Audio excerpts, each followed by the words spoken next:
છેલ્લા એક અઠવાડિયાથી સોના અને ચાંદીના ભાવમાં સતત ઉતાર ચઢાવ જોવા મળી રહ્યો છે.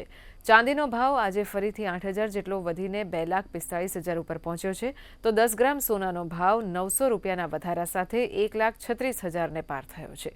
સોના ચાંદીના ભાવમાં વધારો થયો છે, તેમ છતાં લોકો લગ્ન પ્રસંગો માટે ખરીદી કરી રહ્યા છે. જોકે તેમની ખરીદીની પેટર્ન બદલાઈ છે. 24 કેરેટના બદલે 22 કેરેટ કે 18 કેરેટ સોનાના દાગીના તરફ વળી રહ્યા છે.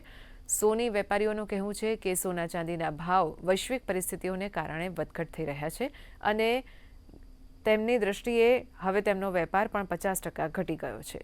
ત્યારે અરાજકતા જેવું વાતાવરણ હોય, યુદ્ધની પરિસ્થિતિ હોય, ફાઇનાન્શિયલ અલગ અલગ દેશોના નિર્ણયોને લઈને પહેલી જ અસર સોના ચાંદી પર પડતી હોય છે.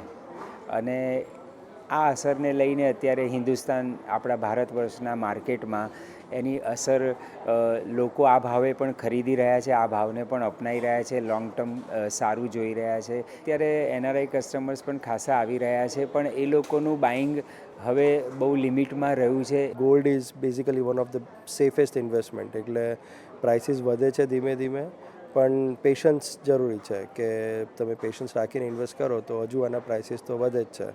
અને હવે સિલ્વરનો બી સેમ ટ્રેન્ડ આવી રહ્યો છે, કારણ કે હવે ઘણી બધી આપણે ઇલેક્ટ્રિક વ્હીકલ્સમાં, બધી ફોન્સમાં, બધી જગ્યાએ સિલ્વરનો યુઝ વધારે થાય છે, તો એને કારણે બી એનું કન્ઝમ્પશન વધશે, એટલે એને કારણે બી એનો પ્રાઇસીસ વધશે જ. ડેફિનેટલી ભાવમાં બહુ જ ફ્લક્ચ્યુએટ થઈ રહ્યું છે અત્યારે, એટલે ભાવ 100% વધારે કહેવાય. વિશ્વ દરે આટલો તો ભાવ વધારે છે, જેથી કરીને માણસના બજેટ ઉપર ડેફિનેટલી અસર પડવાની છે. એક તમારે અત્યારે ગિફ્ટિંગ પર્પઝમાં કોઈને બી આપવું હોય તો તમારે અત્યારે મિનિમમ 50,000નું બજેટ લઈને ચાલવું પડે.